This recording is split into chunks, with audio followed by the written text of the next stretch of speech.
We're here in Ardan, in the parish of Bancha, and I'm here with Brenda Peters, and we're at St. Berahurt's Coil.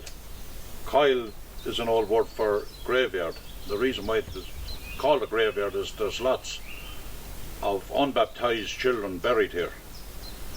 Brenda is a local and she'd know a lot about this area and so on and so forth. Well, we start on the religious end. There used to be services held here up to recently, and the masses themselves then would be held in Brenda's house, which Brenda is practically the nearest neighbour to where we're standing now. And Brenda will tell you more about the services. It wasn't just one service, it went on for quite a while. Yeah, the novena started around the 18th of February, and it went on for 9 days. Some people came here for the 9 days, some people would pay 1 or 2 visits. 3 visits is the usual what they do. And because it's in the middle of winter, the local masses used to be said at a lady's house over the road, and then she passed away, so I was asked to do it. So I did it for about 20 odd years. As it happened then, a lot of the older people passed away and the younger people didn't come, so I stopped doing it last year. But they do have a service here every year. They have prayer service here at the well, and then the coil, and then we go on to the well and say a few more prayers there and do a deck of the rosary. So as you said, it's a burial place for unbaptised children, which happened years ago. And the local folklore here is that people that are dead, you pray for him here at the coil, and people that are sick, you pray for at the well. As you can see, there's lots of ribbons, and people leave lots of little things to signify they've been here and they wanted to pray for something. And medals and cups and beads and so on and so forth. But do you know the reason why they leave? Well, they must come here with an intention and a prayer to ask for something. Whether that prayer is answered or not, I don't know. Only they themselves know.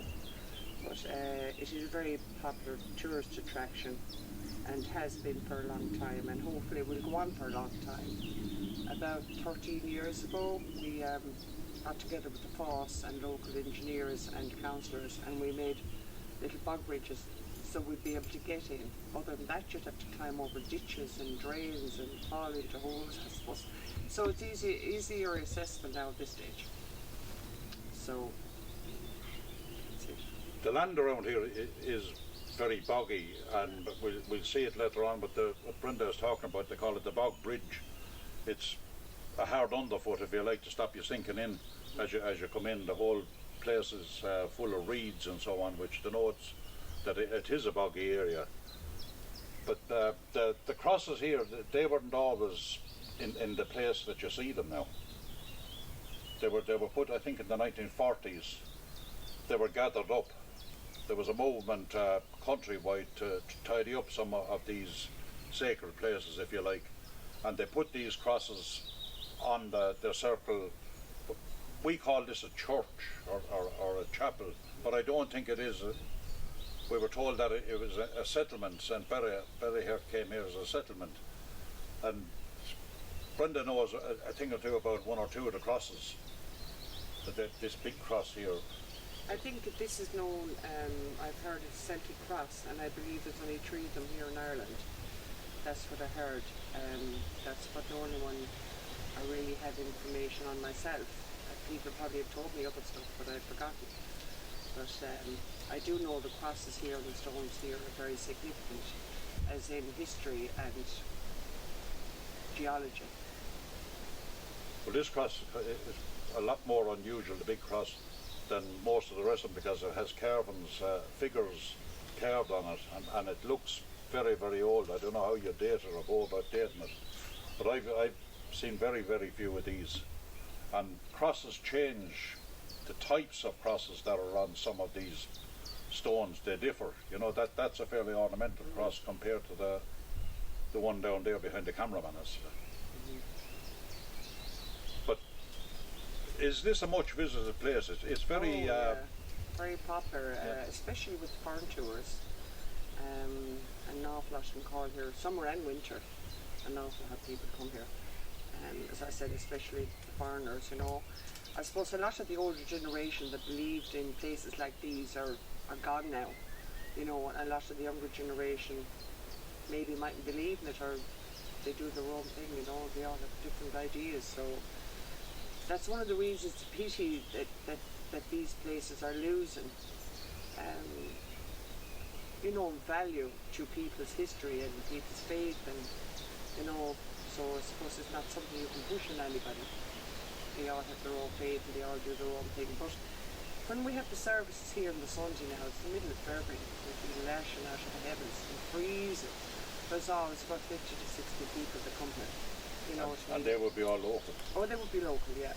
Yeah. A few maybe from Tipperary town, but they'd be all local. They turn up every year, they're fantastic. Keep it going. You know, as I said, it's a pity if these, you know, these things stopped. But please God, they'll keep going. You know, as long as people keep coming, they'll keep going. That's all we can do.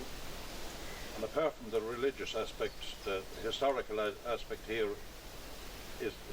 has huge implications, because outside the walls, we'll have a look at it in a minute, there's a circle around the whole area, and just outside that circle are little headstones for the unbaptized babies. There's a few of them that can be still made out, even though the grass is long. There's quite a lot of them around there, and they would have been buried here over hundreds of years.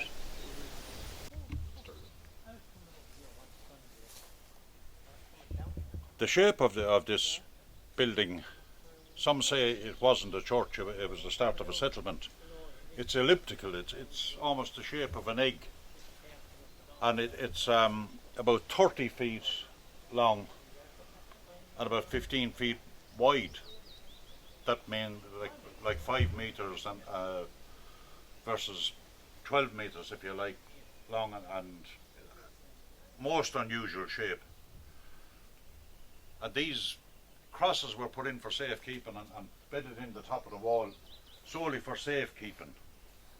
They were gathered up all around, so maybe some of these crosses belong to babies' graves that are around the coil. And the coil being an old word for graveyard, as I say.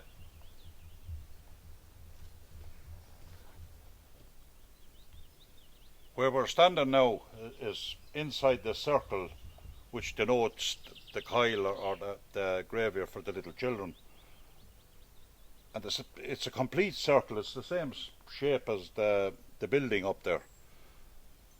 It's marked with stones, there's here and there along the way. Brenda will tell us a bit more about him.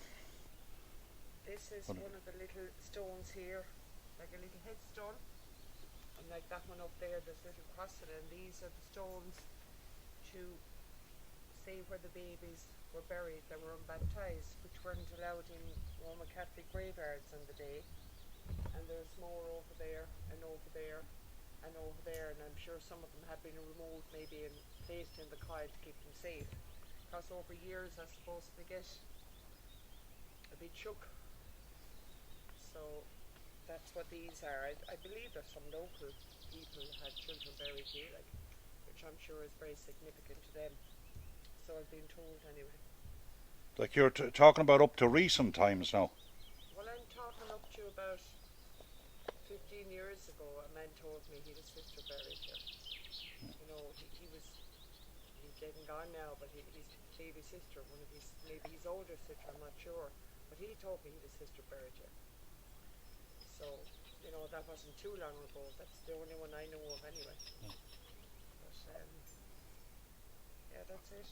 And this dates from the early 7th century. So it's probably the oldest, if not one of the oldest, graveyards or burial places in the country.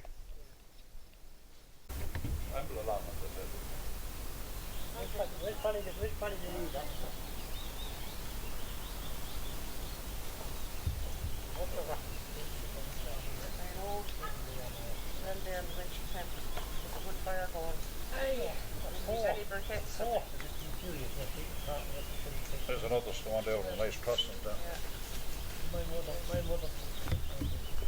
Yeah. Fairy Fort. There's one there. I know.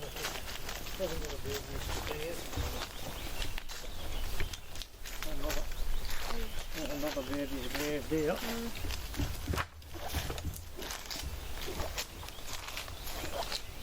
There's one loose stone now in this